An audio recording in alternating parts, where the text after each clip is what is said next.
Now, we have learnt today that a lot can happen in 6 years. So it was 6 years ago that I visited this incredible company called Electroflight, who were developing fast, single-seater electric aircraft to break the airspeed record. Well, in that time, along with other people, Electroflight and Yasa Motors, another company that we've covered on the Fully Charged show, and Rolls-Royce, a company you may have heard of, have developed this incredible plane, the Spirit of Innovation. And this aircraft holds the electric airspeed record. And now this aircraft is going to be on display in the Science Museum in London. But they're doing a lot of other stuff that we're going to find out about today. So that beautiful machine is the Spirit of Innovation, and this is the Fully Charged show.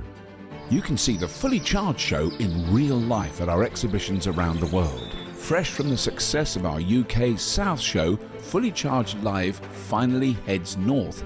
Click just here to get your tickets today.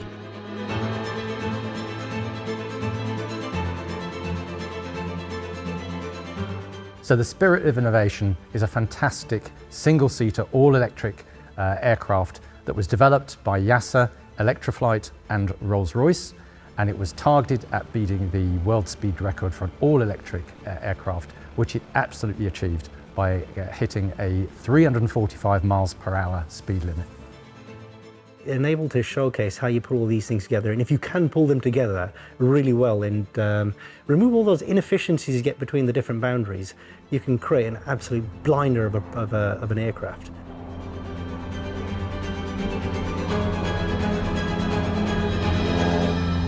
Before the plane was retired to the Science Museum, we couldn't resist the chance to get under the hood, or rather the nose of this record-breaking Accel plane in its original home at Gloucester Airfield.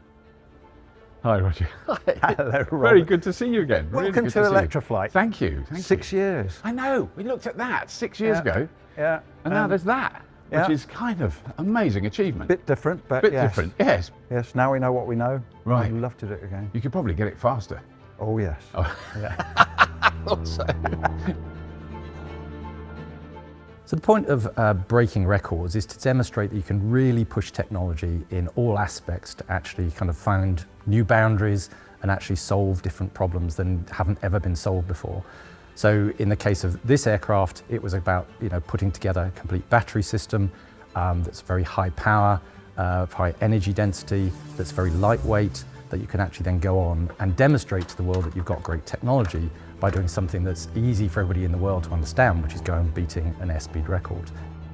I was a bit distracted by sitting in the plane and pretending to fly at 345 miles an hour, so I decided to call upon Fully Charged show's correspondent and resident boffin, Imogen, to give you the proper facts. So clearly, engineering an electric plane is quite different from engineering an electric vehicle. And because of that, there are a number of different technical challenges that the likes of Yasa, Evolito, Electroflight and Rolls-Royce have had to think about when making this incredible plane. So I'm going to give you a very quick whistle-stop tour of some of the things that I think make it particularly interesting. So first of all, there is a load of redundancy in this plane. Unlike a car, which if something goes wrong, you can just pull over to the side of the road, you need to keep flying if this thing is at several thousand feet. And so that means that there's lots of spare systems that can run independently if something goes wrong. So there are 3 lots of 24 kilowatt hour batteries, there are 3 motors, and there are 3 inverters.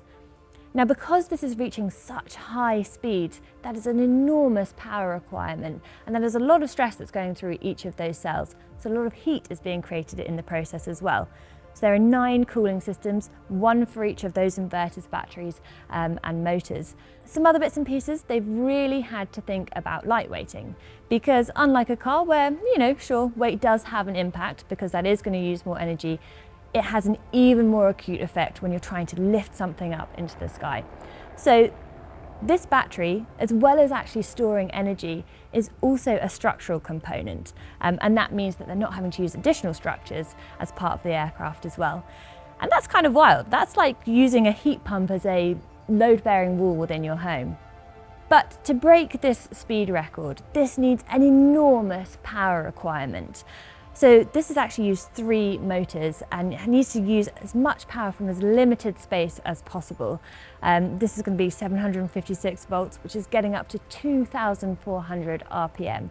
Now 2,400 RPM, you might think just sounds like a big number, but if you think about it, that's the equivalent of spinning on the spot 40 times a second. These are enormous numbers that need enormous amounts of power. Yeah, so the project finished, as I say, at the back end of last year. And actually what happened whilst we were working with Electroflight is we built a very good relationship with them in Yasa at the time, which then span out a different business to take the motor and inverter technology into aerospace. It's called Evolito. And we've always wanted in that business to look at providing complete powertrain solutions. So when Electroflight became available, we snapped at the chance to acquire them and actually bring them in-house. So now Electroflight is actually a part of Evolito, and now we can offer to the market both motors, power electronics and battery solutions. So St John, people are going to understand, you know, a battery electric vehicle's got batteries, got a motor, it's got a control system. But it's actually, the batteries in this are not quite the same as they are in my Nissan Leaf. No, but at the same time, there's actually some similarities. So to start with, we use these off-the-shelf cells. So we weren't in a position to go invent a new cell or use something too experimental. Remember, we had a short time to go flying. So we used our knowledge of all the cells that are out there and we selected these 18650 cells. And they're actually very similar to what a first generation Tesla would have used. We lent a bit more on the power side, so they're really good at power, these cells. But this is the only thing that's in the battery that's off the shelf. Everything else you see in these battery You made modules. everything else. That's right, yeah. So the team here took that cell and then decided how many we need and in what configuration, and we ended up with 6,480 of the things, and then we have to figure out how to turn that into a battery system, and that's what you can see here. So inside the aircraft are 18 of these modules, and they're split into channels of 6. So 6 of these makes our full 750 volt battery system, and then we have 3 of those that power the 3 motors and inverters that you saw earlier. Of course, because there's 3 motors, so effectively you've got 3 small electric vehicles in one. Yeah, exactly. So each one of these batteries would be a fantastic battery in a hypercar, but we wanted to get that redundancy and split them down. One of the really key things about this module, and it's very different from the automotive environment, is the cooling on it. So we always knew with this record run, we were going to take off fully charged, and we were going to deplete the whole battery within about 8 minutes. Wow. Yeah. Wow. So I mean, when you compare that with a car, you know, you just couldn't do that. Exactly. It's like sitting on a motorway full speed for as long as you can, and no one chasing you. So we always knew we had to keep the battery as cool as possible within that flight cycle. So the battery module itself is built around this cooling plate that sits in the middle. So all of the time through the record run, we're flowing coolant through the battery system at the highest rate that we can, so that we make sure that at the end of the record run, when we're running out of energy, we're not overheating the cells. That was really important for safety, as you can imagine. So I'm here in the battery assembly department. Now, often when we think about like batteries being produced for vehicles, we think battery gigafactories, massive factories that are producing tons and tons of batteries every day. But here is a slightly different approach. This is a really small facility that produces really high technology battery packs for the aeronautic industry. So they're making them for various clients that we can't tell you about as they develop more and more electric aircraft. It's very exciting. Lighter, more energy-dense batteries are of course super important and often occupy a lot of the debate about the viability of electrification. But equally vitally, the plane needs a massive power requirement from the smallest, lightest motor possible, and Accel adopted for a motor that a decade ago no one thought was possible. They used 3 pancake-shaped axial flux motors from a company called Yasa. When I visited them 11 years ago, they were in a tiny lab, but things have got a little more sophisticated since then. One of the big things about the Accel project was all about efficiency. You want to go fast as you can for as long as you can, so you need to have a really efficient system. And the efficiency of the motors really comes into play here, because every fraction of a % of efficiency allows you to either go much further or reduce kilograms of mass.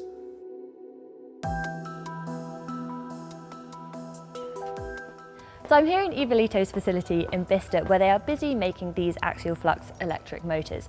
And it's the axial flux electric motor that's inside the Accel Plane. Now, to understand why this is so exciting, it's worth comparing it to what you would typically find in an electric vehicle. And right here is a radial flux motor. This one has come from a Tesla Model 3, and this is what we would normally see in an electric vehicle. And you can see that this is much simpler, it's much, much smaller, and actually it's much lighter as well. The technology that we use in axial flux motors fundamentally has a different topology, right? So the layout of the coils is very different than you'd have in a conventional, what we'd call a radial flux motor. That typically has a big heavy yoke with teeth on it, and then you put the coils around that, and then you have cooling jackets around the outside. And it inherently, therefore, it's got a lot of weight to it because that yoke is very large and very heavy. In the case of the axial flux motor that we don't have a yoke. So we have these kind of segments which are much smaller, lighter, because you don't have a complete yoke in the system. We directly cool the coils, so that helps us get much higher power out of the motor than you could otherwise do, because you don't have the thermal issues you have with conventional technologies. And we use just what are very standard technologies in automotive industry, but never really been applied to motors. We use polymers for the housing. They're much lighter, both the inner and outer housing of the motor. So the whole structure of it is just completely different. So because of the flux pathways running axially compared to radially, that means that you can have much, much shorter radial flux pathways, which means that you get fewer losses, and there's so much more energy density within this machine. And you can see that very clearly because it is so much smaller than this radial flux machine, which is so much heavier and so much wider as well. And in fact, these two motors have the same power, and yet this one is 48 kilos compared to this one's 24. What's even more remarkable about this one is that you can start to increase the radius without getting the losses that you would experience in a radial flux machine. And that's significant because if you can imagine turning a wrench, it's much easier to do so. You can generate so much more torque if you have a longer wrench. And so this one has 4 times the torque density compared to that one. The industry is changing, and this is like one of those shifts that only occurs once in maybe 20, 30 years in this particular industry. And the products that we create here in Evolito will accelerate that, because the motor itself is much more efficient. It's much more power dense and torque dense. It is an absolute enabler. Yasa and Evolito are now operating at tremendous scale. Last year, Yasa were acquired by Mercedes-Benz, and so these super high power motors will be in Mercedes AMG range from 2025. In their spin-out, Evolito will be busy using this type of motor for all sorts of aviation applications. The program was about going and breaking a record, but also it was about the technology. As you can imagine, we had fantastic government funding, and they supported us with innovation funding. So we had to always make sure we were linking it to future industry and where eVTOL is going, and some of these electric aircraft, what do they need from a battery system. The knowledge from sort of pushing this program and pushing the aircraft really fast is actually helping us deliver better range and degradation to sort of customers. We've started, obviously, as you know, in batteries, the battery world, energy density is always increasing and range is increasing. So we're part of that. So we're now using different cell technologies, so different formats. So this 21700 already would give us more energy and more performance. So we're already seeing incremental steps forward. So we're sort of putting that into our customer batteries now. I think we're at the brink of a new era and a new age really for electrification in kind of aerospace type applications.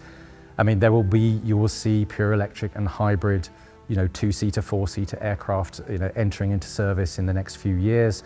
And then you've got this completely new but really exciting opportunity in kind of air taxis, as we call it that. And that, we think, towards the back end of this decade will start to emerge.